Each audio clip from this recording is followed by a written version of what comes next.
صدقہ فطر کی کیا مقدار ہے مفتی صاحب؟ اور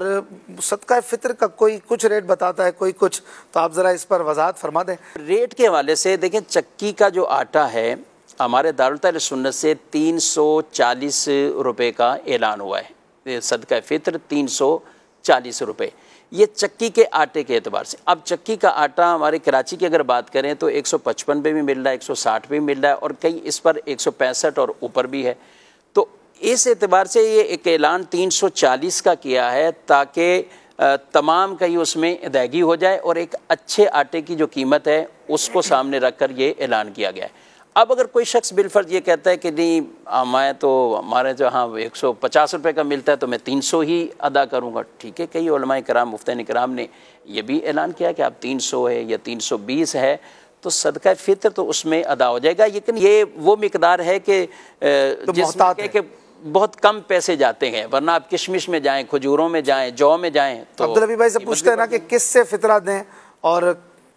کیسے، مطلب کیا اس میں کریں زیادہ سے زیادہ، اور کہاں دیں یہ بھی بتائیے۔ دیکھیں، پہلے تو یہ مفتی صاحب کا میں شکریہ ادا کروں گا کہ کنفیوژن آپ نے ختم کر دی، کیونکہ یہ میسیجز چل رہے تھے کہ جناب دعوت اسلامی والوں کا جو فطرے کی رقم ہے وہ زیادہ ہے اور دیگر علماء اہل سنت کی جو رقم آئی ہے وہ کم ہے، تو مفتی صاحب نے بتا دیا کہ 300 روپے سے بھی اگر کوئی فطرہ دے گا تو فطرہ ادا ہو جائے گا، لیکن یہ محتاط ایک فگر کیا گیا کیونکہ کئی علاقوں میں آٹے کی قیمت زیادہ ہے، اور ویسے جو ہم گھر میں آٹا کھاتے ہیں ظاہر ہے اگر آٹے سے بھی دینا ہے، گندم سے بھی دینا ہے تو اچھے آٹے کی ہی قیمت سے بتا جو کھاتا ہے بندہ دیا جائے تو 340 میں سب کا پراپر طریقے سے ادا ہو جائے گا۔ اب رہی بات کون سا دینا چاہیے، دیکھیں ایک بات ہمیں سمجھنی ہوگی، ہم تو بچپن سے ہی گندم کا جو ہے وہ فطرہ دیتے رہے، سنتے رہے،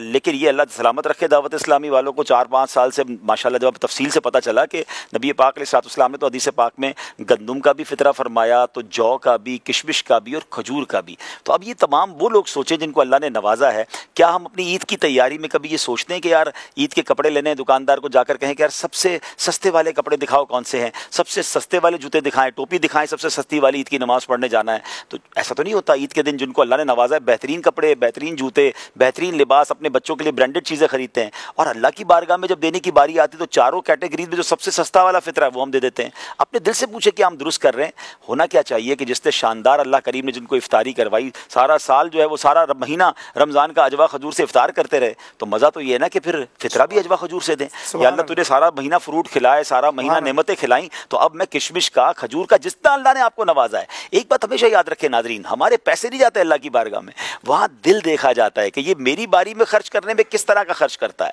ہم اپنے لیے خریدتے ہیں تو بہترین، اللہ کی راہ میں نارملی ہو یہ گیا ہے کہ گھٹیا مال یہ بچ گیا ہے، چلو کسی کو دے دیں۔ آج میں جرابے پہن رہا تھا، اس میں سوراخ نظر آیا ہے، چلو وہ کسی غریب کو دے دیں۔ اچھا کھانا بچ گیا ہے، وہ ماسیوں کو دے دیں۔ یعنی ہمیں ہر وہ چیز یاد آتی ہے جو اب ہمارے کام کی نہیں ہے، وہ ہم اللہ کی راہ میں دیں۔ حالانکہ 4 پارے کی پہلی آیت ہے لن تنالوا البر حتی تنفقوا مما تحبون، ہرگز بھلائی کو نہیں پہنچ سکتے جب تک اپنی پیاری چیز اللہ کی راہ میں خرچ نہ کرو۔ تو خوش دلی سے خرچ کریں، یہ شکرانے کا ایک انداز ہے کہ مولا تو نے مجھے کروڑوں سے اچھا بنایا، میں اپنا بہترین مال سے فطرہ دوں گا، سب سے اچھی کیٹیگری والا فطرہ دوں گا۔ اور آپ یقین رکھیں، آپ اچھا فطرہ، زکوٰۃ، خیرات اچھے طریقے سے دیں، اپنا اچھا مال اللہ کی راہ میں دیں، اللہ کریم اس سے اور اچھا آپ کو عطا فرمائے گا۔ اس کے خزانے بھرے ہوئے ہیں، وہاں دل دیکھا جاتا ہے، تو اس بار دل سے فطرہ دیں۔ اور اب جب فطرہ دینا ہی ہے اچھا، تو پھر آپ کی دعوت اسلامی آپ کے سامنے ہے۔ یعنی ایک تو آپ نے اللہ کی راہ میں زیادہ اچھا خرچ کرنے کا ثواب کمایا، اور پھر دوسرا یہ ہو گیا کہ میرے پیسے وہاں لگ گئے کہ جہاں دین کی بہت بڑی خدمت ہو رہی ہے، جہاں علماء بن رہے ہیں، حافظ بن رہے ہیں، دنیا بھر کے